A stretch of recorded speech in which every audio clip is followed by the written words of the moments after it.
السلام عليكم ورحمة الله. أبليانكي هديتكم علي قصات أمات أجيني وكم سينات أماتكم أجيني إرجما ربي عليه الصلاة والسلام جالتون قصات أفان قهامتي جتون إنما هجيت أنيس أرجم سيسا أكسم وان إسان ittiin wajajan yookaan mukaraa isaanii irra hordofaati kan nuti ergamaa alayhi salaatu wassalaam jaalannuu jechuudha.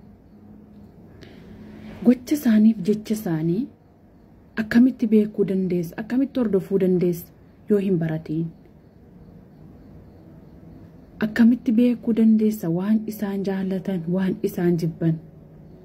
Akkamitti beekuu dandeessa waan isaan irraa si dhowwan, waan isaan itti si ajajan? Akkamitti beekuu dandeessan?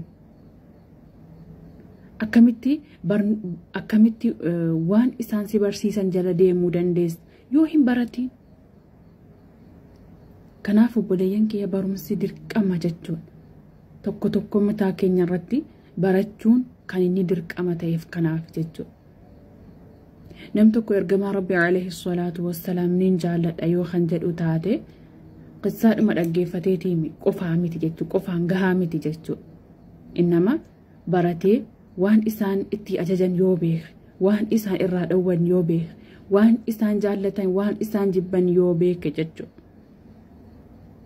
يو هانغا سير امنتا اسلاما جرديمت سيرتين بالمتا امنتا اسلاما جرديمت جچو هانغا شريعه اردو في جلديمت نمتكو إرجما ربي عليه الصلاة والسلام ننجا لداكم قصاصا أجيفتشوك افتقاها خنجر يوتاتي سري ميديجو قرينا ما قصار مساين أجيفتي خلاص كان برواء برمسا إما إراهن أبو جتو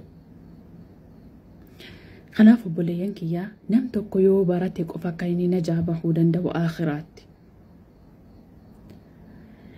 akkasuma jaalala rabbii argachuudhaaf jaalala rabbii qabachuudhaaf yoo ergamaa rabbii alayhi salaatu wassalaam hordofe qofa jechuudha. Kanaaf obboleeyyan kiyya ergamaa rabbii alayhi salaatu wassalaam hordofuun immoo yoo barate qofaa jechuudha. Kanaaf barnoonni dirqama hunda keenya irratti jechuudha. Inumaa sunnaa miti dirqama. Kan irraa duroomuun hin danda'amne ni jira jechuudha. Kan irraa duroomuun hin danda'amne sana malee najaa bahuun hin jirre jechuudha. Kanaaf haa barannu yaa obboleeyyan kiyya.